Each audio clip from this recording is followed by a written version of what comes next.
Greetings, programs. I'm Rus McLaughlin, and this is going to be a reading of something I wrote a couple of years ago. At the time, I wanted to write something just light and airy and fun, and maybe you could use something like that in your life right now. Something light and fun involving, dragons and World War I and general silliness. Or maybe you just need something to distract the kids for 30 minutes and give yourself a break. I'm not going to judge. And just for an extra bit of fun, I'm going to read this in all sorts of accents that are not going to be accurate to the period or the location, and possibly not even consistent from one end of the reading to the other. We'll just see how it goes. But this is RIMFIRE by Rus McLaughlin.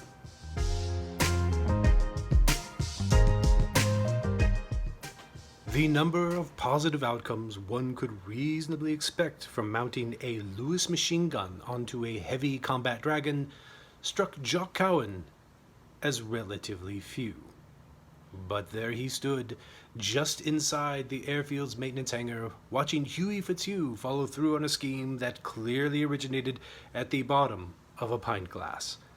Huey's best and worst ideas always required a generous amount of lubrication. Alcohol, by its very nature, is rarely blameless.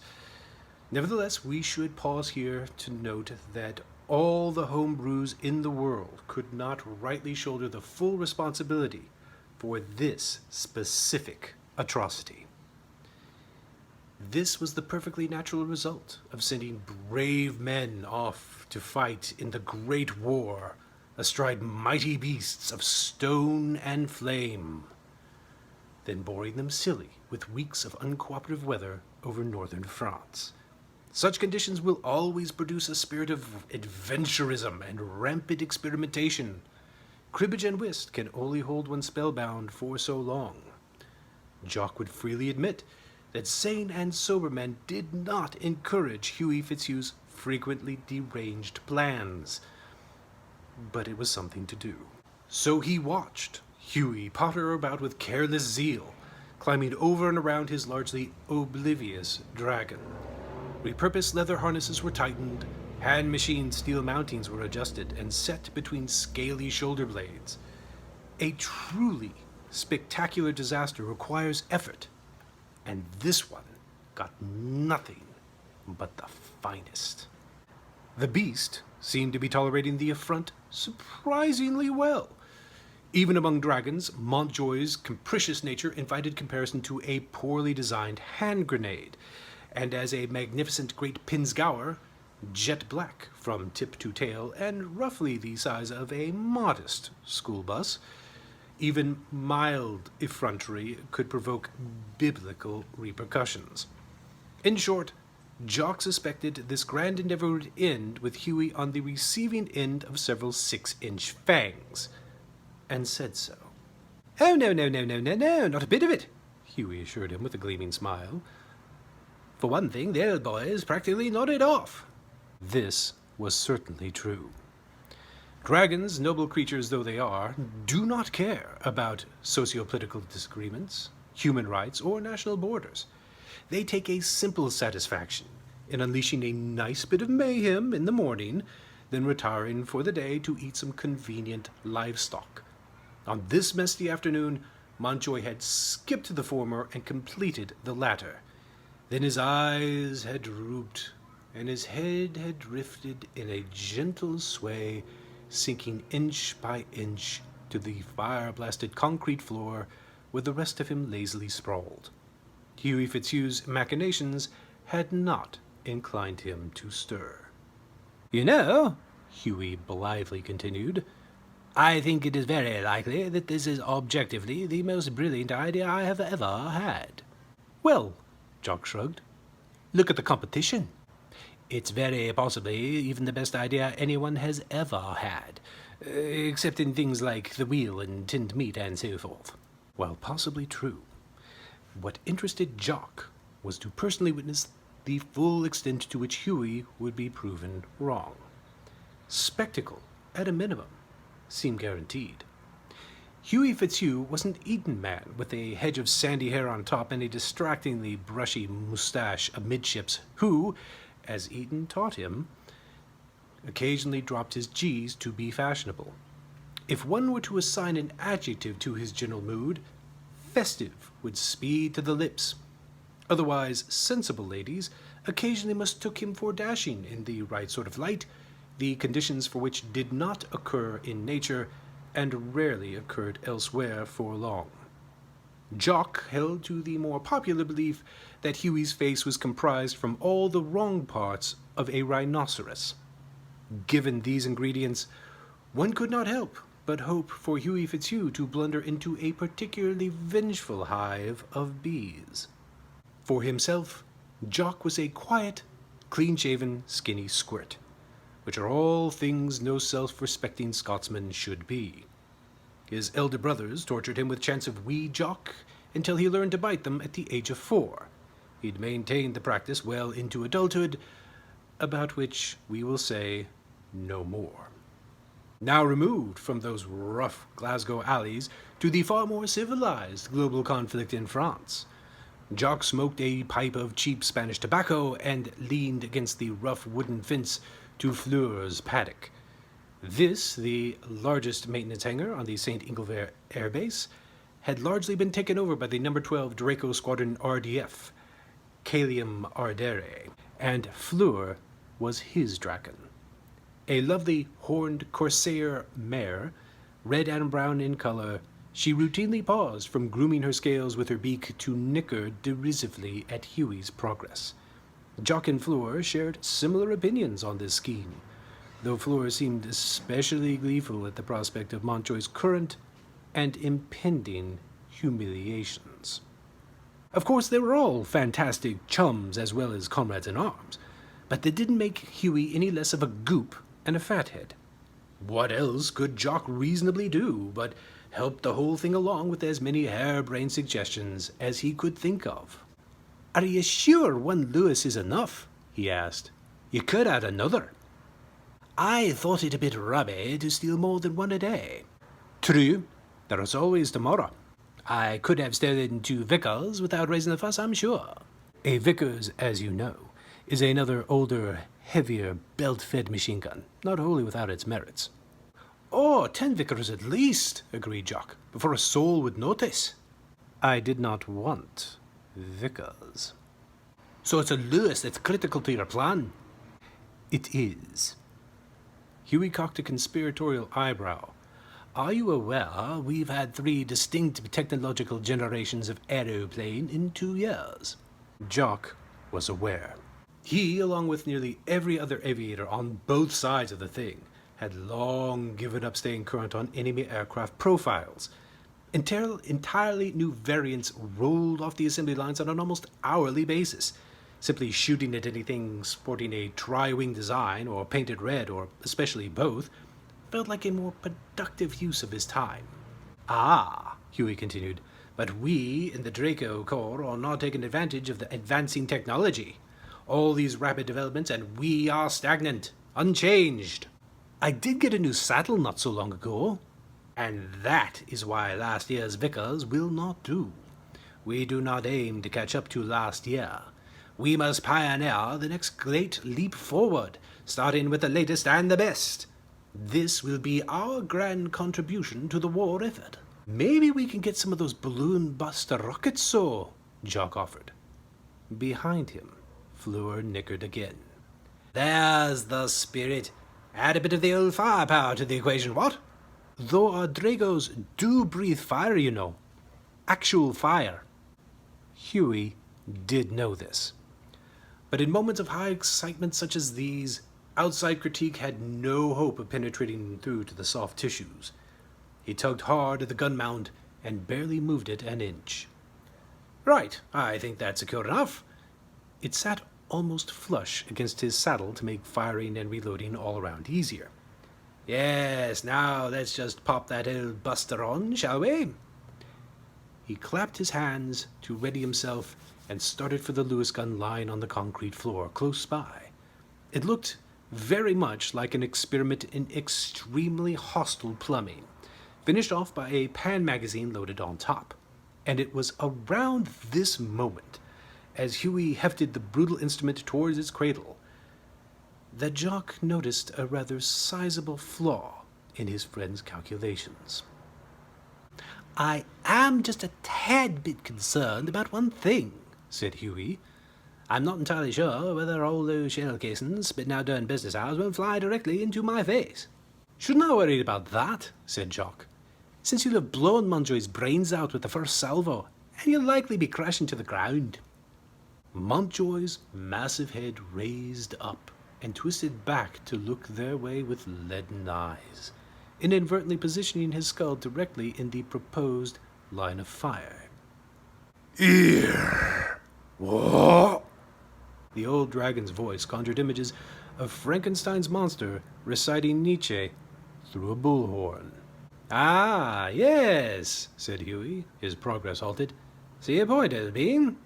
"I'm sure it'll all be fine, Monty," cooed Fleur. "Just relax and think about rabbits." Montjoy snorted. "I like a bit of rabbit." So announced, his head sunk back to the fire-blasted concrete of his paddock.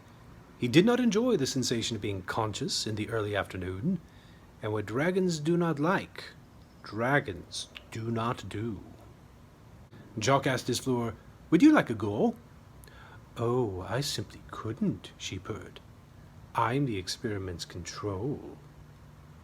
You may suddenly be concerned that, now realizing the logistical challenges involved and not especially wanting to accidentally terminate his dragon, Huey Fitzhugh might have chosen to apply his intellect in a less disaster-prone direction. Rest assured, he did not. A dragon, armed with a machine gun, is a reasonable expectation to have of any story, and your expectations will be met shortly. Indeed, even as Jock and Fleur smirked and nickered respectively, and Montjoy snored with nightmarish dedication to his craft, Huey re-examined his approach.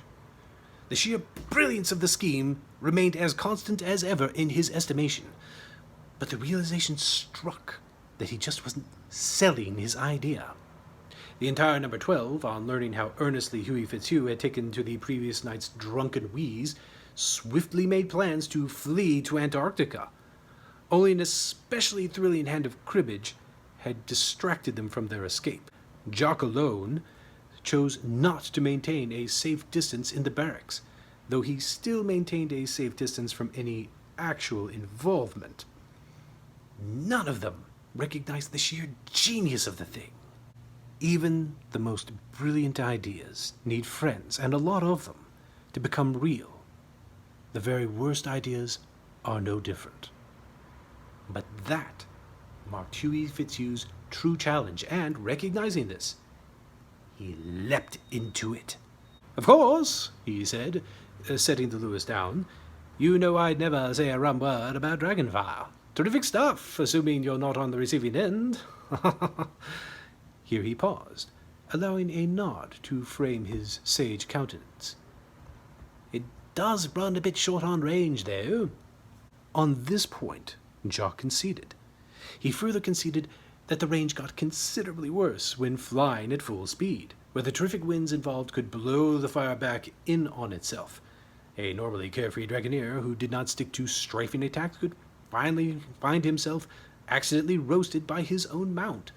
Slowing down changed those equations, of course, though it usually meant getting shot, which only a very few dragons or people enjoy. The Lewis, Huey concluded with a wave of his hand, solved this quandary. Dragon fire for the big jobs, and conventional weapons for speed and distance.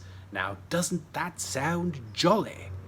"I suppose," Jock reluctantly allowed, "it might make dogfights a wee bit easier." "Without question, Elbean." "And we'd not run out of juice so fast." This being the high-octane saliva dragons produced, which allowed for the whole flame-spitting business. "All around better for the dragons, I should think, and far quicker on the reload." "Aye, that's so." Previous to this moment, Jock had no intention whatsoever of being drawn into a serious conversation about adding heavy ordnance to a beast that itself already qualified as heavy ordnance.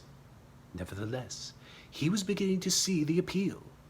Some people simply cannot help trying to solve a problem, even when it's not really a problem at all, particularly in the presence of boundless, gormless enthusiasm. People are just funny that way, and friends are often funnier. So Jock tossed Fleur a few pears to occupy her attention, distract might be the better word, and gave the matter something close to serious thought. After a few minutes' conference, he decided the harness Huey had already applied to Montjoy might just serve just as nicely for an over-the-wing approach, assuming they could brace the Lewis properly. "I say," said Huey, "Charlie, let's grab Charlie. He's a positive stunner with all the mechanical whatsits." Charlie said not to call him until we reached the part where everyone pummels you with bricks. "Ah, good old Charlie," Huey nodded sagely. "Well, never mind. I think we'll all have it rather perfected soon enough. The lads will leap to it with a song in their hearts when it all proves out. Or else it'll make a grand story," said Jock. And indeed it is. A genuine plan now took shape, complete with rough pencil sketches hinting at a untapped Baroque genius. So armed, securing the mounting rig to the base of Montjoy's wing went surprisingly fast. The gun now enjoyed a clear field of action. Reloading it, however, from a distance of 8 feet, while tearing through the air at a snappy 40 knots, presented certain unforeseen challenges, but they agreed that nobody should expect them to solve absolutely everything on the first try. They instead ran a boating cable from the rig to the saddle, enabling Huey to fire the machine gun remotely just as RAF pilots did on their Sopwiths. All that remained was to try squeezing off a few rounds. Committed though he was to the path, Huey Fitzhugh recognized that a live-fire test on the base would win him few friends. Fortunately, the war provided other options. St. Ingilbert conveniently sat a short 20-minute hop from the front lines, where one could easily find all sorts of interesting things to shoot at. He and Jock consulted their maps and plotted a brief sortie. They then layered themselves in their pilot's gear, including but not limited to cotton woolies, thick leather bombers, jaunty white scarves, and aviators' caps and goggles. They also loaded their service revolvers, though mainly as a joke. Convincing Montjoy to give up his nap proved the greater obstacle. Human enthusiasms do not typically penetrate a dragon's whims, however hard two young aviators tug at his reins. "Oh, let's do it tomorrow," the great beast offered, attempting to doze off again as abruptly as possible and not quite reaching that gentle oblivion as fast as he would have liked. "Come now," said Fleur, "we haven't stretched our wings in simply days." She wanted spectacle too. "And I'm not altogether certain my rabbits will keep for another day," added Huey. "What rabs is that?" "Your dinner, little boy," smiled Huey, "for after our little sortie." It is difficult to go wrong with stark bribery when dealing with a dragon. It is ingrained into their psyche, stretching back to the days of old when frightened villagers offered up their more unpopular virgins to appease the beast's wrath. After some pleasant conversation, the typical dragon would shoo the girl away to go live in a better village, but the gesture was generally appreciated in the spirit it was made. So, too, were Huey Fitzhugh's rabbits. Jock suspected, quite correctly, that these were fictitious rabbits, but the great Pinsgauer stirred himself from his paddock and slogged dutifully into the open air. It was then that another suspicion entered Jock's head. "Fleur," he whispered, leaning forward in his saddle, "does Montjoy know there's a great whacking gun strapped to himself now?" "Probably not," she nickered. "I shouldn't worry."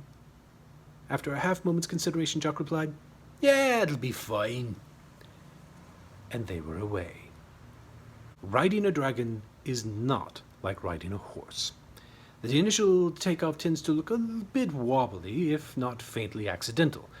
Then the full acceleration hits in as unforgiving a matter as gravity itself, and the whole thing takes on a distinctly force of nature-y feel, not unlike learning to fly by leaping into a tornado. Montjoy and Fleur tore through the gray skies, and Huey and Jock largely hung on, interfering just enough to guide their beasts in the general direction of the Germans. The gentle mist had burned off in the late afternoon, providing the best weather they'd seen in weeks. The path was clear, straight through to no man's land. Once the British trenches came into view, they veered sharply to east to parallel the front lines. Huey Fitzhugh did not have a specific target in mind, but he did specifically know that the German trenches, a few hundred yards further on, overflowing as they were with snipers and machine gunners, were not on the menu today. A nice enemy watchtower seemed far more appropriate to the day's activities, or perhaps they'd chance upon a few armored cars on the roads beyond the vast open plains of mud, wire, and bones. But luck, however oddly defined, was with them that day. Huey waved at Jock and threw out a rapid series of hand signals amounting to, "I say, there's scads of our boys and the Huns having a jolly old time off to the left of us." And indeed there was. A mile into German-occupied territory, 2 squadrons of biplanes and triplanes looped, rolled, and dove around each other, while their guns provided the day's only thunder. What business they had in that place and at that time is impossible to guess, but business was clearly booming. Idle thoughts of testing the Lewis on anything so pedestrian as enemy watchtowers immediately vanished. Huey hand-signaled something to the effect of, "Let's hop on over and biff someone," and Jock signaled back something close to, "I'm game, tally-ho." Naturally, from the exact instant when the lads approached the front lines, nervous German officers in their trenches had followed them through heavy lenses. They too had vague and ill-defined plans for the day, but they all felt reasonably sure that dragons should play no part in it. When Montjoy and Fleur suddenly peeled hard to port, bearing directly at the German lines, a little mindless terror was justifiable. A few manly screams may have been heard. The great beasts ripped by overhead, prompting raw recruits to risk a few hopeless potshots with their bolt actions, until the more experienced officers swatted them in the air. Wise men did not draw the attention of passing dragons. Huey failed to notice any of this quite yet. His attention focused entirely on nudging Montjoy towards a few bright red Fokker triplanes lingering towards the edge of the fray, which made them ideal test subjects. The dragon quickly got the gist and accelerated to a blistering degree for a lightning hit-and-run strike. Montjoy, at least, knew what he was doing. To a certain extent, so did Huey. In the earliest days of the war, he'd flown a Sopwith, and thereafter rated them as the world's most sophisticated cardboard box. That said, the experience did give him a practiced eye for aiming a mounted gun. Doing so with a gun mounted on a live animal proved significantly trickier, but a few deft tugs of the reins finally lined them up sweetly with a lone Fokker that seemed rather oblivious to the giant winged beast rapidly closing to starboard. And with a small nod to himself, Huey Fitzhugh mashed the trigger. This was, far and away, not Montjoy's first combat sortie. The great Pinzgauer routinely dove through German airbursts without flinching. Comparatively speaking, the Lewis guns report didn't rate much at all, and indeed, the burst of rounds singing past his battered right ear felt pleasing more than anything else.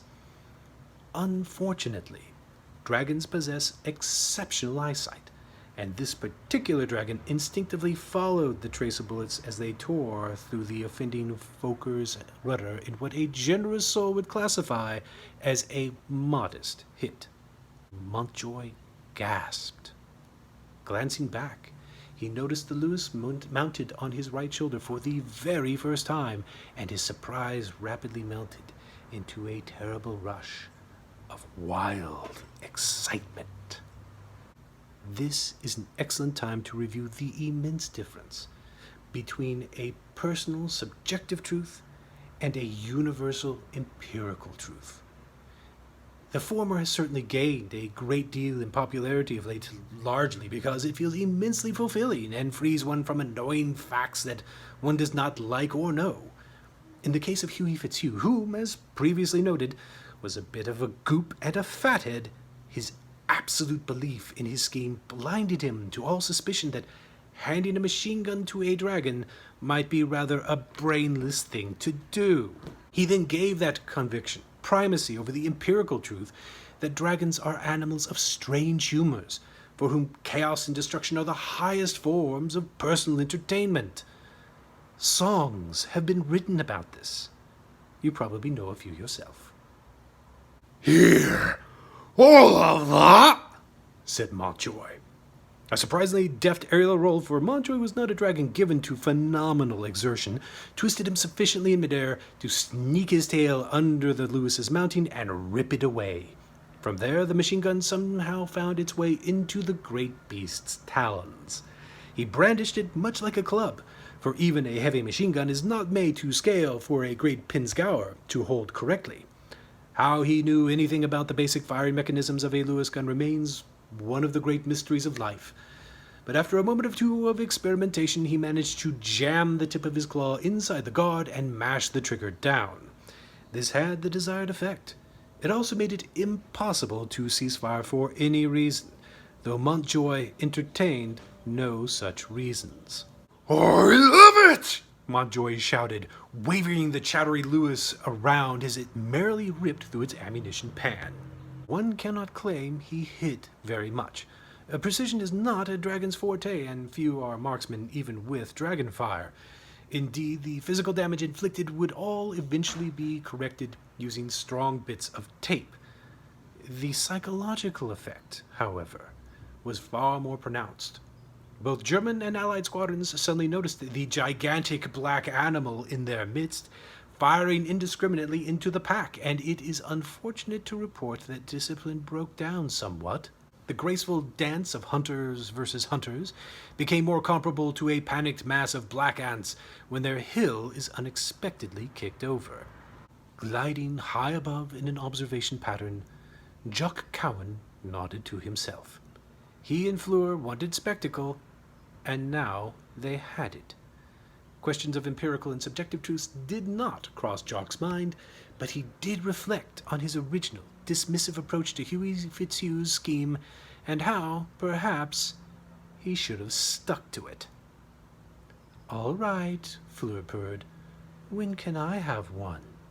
For his own part, Huey simply hung on to the reins and let the thing play out.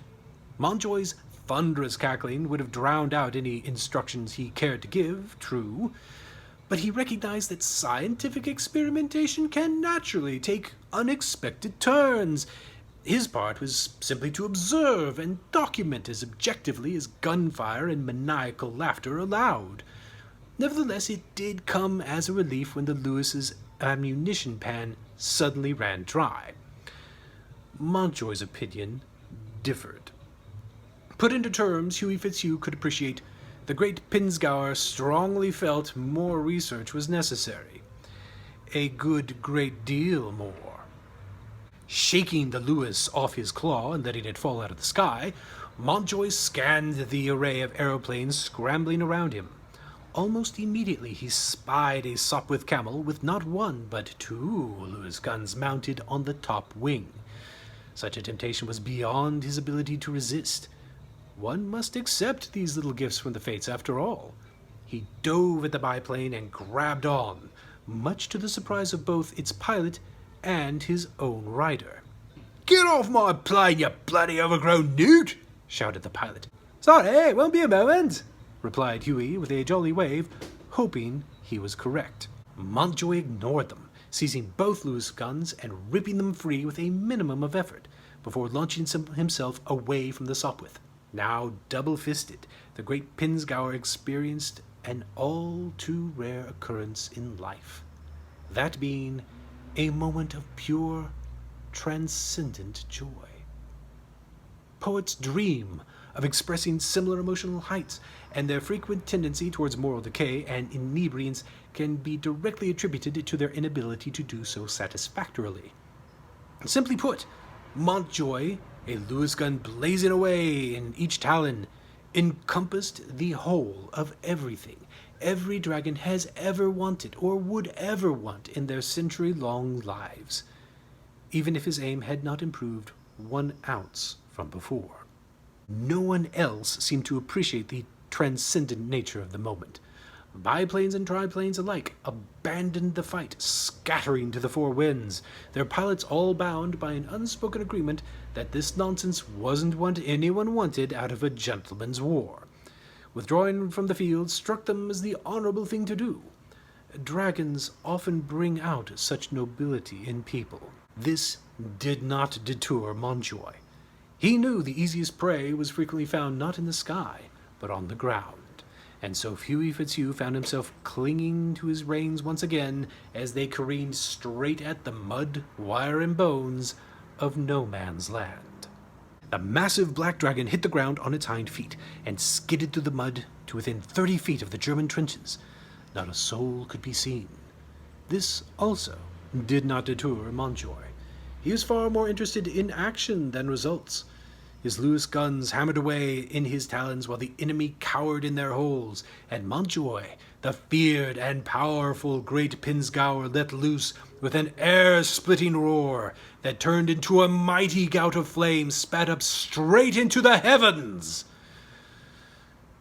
Spectacle, in order to be spectacular, has to be short-lived. Dragons cannot roar forever. Their flames run dry, at least for a little while. The Sturm und Drang dies out, allowing reason and sanity to return, or so the theory goes. Montjoy hissed his last inch of fire, and once again his Lewis guns ran dry. Echoes repeated themselves for a few moments, then moved on to more sensible things. Thick gunpowder smoke drifted away. What remained was a large black animal with Huey Fitzhugh on its back, both panting from the unexpected rush and withdrawal of adrenaline, about 30 feet from the German trenches. It gradually began to dawn on them that this was not a particularly good place for them to be. The Germans slowly came to this realization as well. A puzzle set of blue eyes, directly adjacent to an officer's Pickelhauben helmet, and incidentally adjacent to an entire officer, peered over the lip of the trench. A dozen or so of his infantrymen followed his stunned lead. "Was?" whinnied the officer. "What ho!" waved Huey Fitzhugh, since that seemed the polite thing. He leaned forward and patted Montjoy's neck. "Well, I think that was rather a successful first test. Shall we go?" Yeah, all right. As previously noted, dragons are not the most aerodynamic of creatures, particularly when it comes to fast takeoffs. This applies even more so when they have machine guns stuck to their claws. Montjoy vigorously shook his talons to dislodge the Lewis guns, only one of which immediately obliged, and he began a more awkward, limping retreat on 3 legs. In the animal kingdom, to limp is to signal weakness. The German officer swiftly recognized Montjoy's dilemma, and his timid whinny pivoted to the grating shout so commonly associated with his language. Huey Fitzhugh hoped the sudden Germanic barking had something to do with the poor quality of sausages currently available. It did not. When he chanced a look back, he found the officer and his men scrambling over the top of their trench with revolvers and rifles in hand. "I say," said Huey, "do you think we could fly now?" Yeah, replied Montjoy, tugging at the still stuck Lewis gun. You have probably recalled by now that there are 2 dragons in this story. Jock and Fleur had decided their friends' humiliations had reached a logical conclusion, and anything more would lack in comic appeal. They swooped in like a goshawk, and Fleur scoured the battlefield with a long, solid, 7-foot-high wall of dragon flame, completely cutting off the Germans from her squad mates. Some claim it was 10 feet high, but they have a poor command of the facts, and you should not listen to them. While the shocked Germans staggered away from the sheet of fire, Montjoy finally yanked the Lewis gun off his talon, took the running start he needed, and lurched into the sky. It took a great deal of rather aggressive flapping to reach safe altitude, where Jock and Fleur casually soared, waiting for them. Pulling alongside, Huey Fitzhugh gave them an enthusiastic thumbs up and hand signaled something very like, "Rippin' good test, don't you think? What should we try next?" Jock decided not to answer, but inwardly suspected, and you may feel the same, that a stronger denouncement was in order. It came shortly after the foursome landed at St. Inglevert. Those Sopwith pilots had naturally reported in detail the result of their sortie, including an especially peeved second lieutenant, who strongly requested sending for firing squads and guillotines to answer for the damaged gun mounts and claw marks in his treasured biplane. Once calm was restored, a fairly telling description, to wit, a gigantic black dragon, narrowed the list of suspects considerably. A squadron leader, a wing commander, and a group captain walked into the largest maintenance hangar on the St. Inglevert Air Base, where Huey and Jock were tendering their dragons and their paddocks, and informed them that the jig was up. "I'm afraid you owe the crown for 3 Lewis guns," said the squadron leader. And my rabs, Montjoy added, unhelpfully. "And you're barred from all public houses for the next 60 days, said the wing commander. "Oh, now, dash it all," Huey protested. "And there are new standing orders," said the group captain. In short, Huey had to run a detailed proposal for any future experiments through the group captain, who would then take it up the chain to Fighter Command and the Air Ministry, who would then report it to the Ministry of Defense and its secretary, and after briefly consulting with the Foreign Office, they would bubble up to the Prime Minister, who would then, perforce, consult with and seek approval of the King, upon which receipt Huey would absolutely be free to proceed. "Won't this slow down the ill march of progress a tad?" asked Huey. "Well, this really only applies to you. Fitzhugh protocols, we call them. Thought it only decent to name them after you." "Ah, thank you, sir. Not a bit of it." "Does this mean I won't be getting the Lewis gun?" asked Fleur. It did, though the officers tactfully withdrew without actually saying so. But for Huey Fitzhugh, while not exactly the guillotine, the reprimand cut nearly as deep. How to formulate and formalize the amazing ideas his countrymen depended on without the vital fluids for a whole 2 months? Jock felt his friend's pain. His heart had been in the right place, even if his brain wasn't, a sentiment that summated Huey Fitzhugh rather nicely. "Well, never mind," said Jock, clapping his squadmate on the shoulder. "It was a nice bit of fun, I thought." I know, enthused Huey Fitzhugh. "And when you and I tell the King all about it, I think he'll agree entirely." Thank you so much for watching. I hope you enjoyed it. Feel free to share it around. If there's any enthusiasm, maybe I will do a few more of these in future. In the meantime, cat.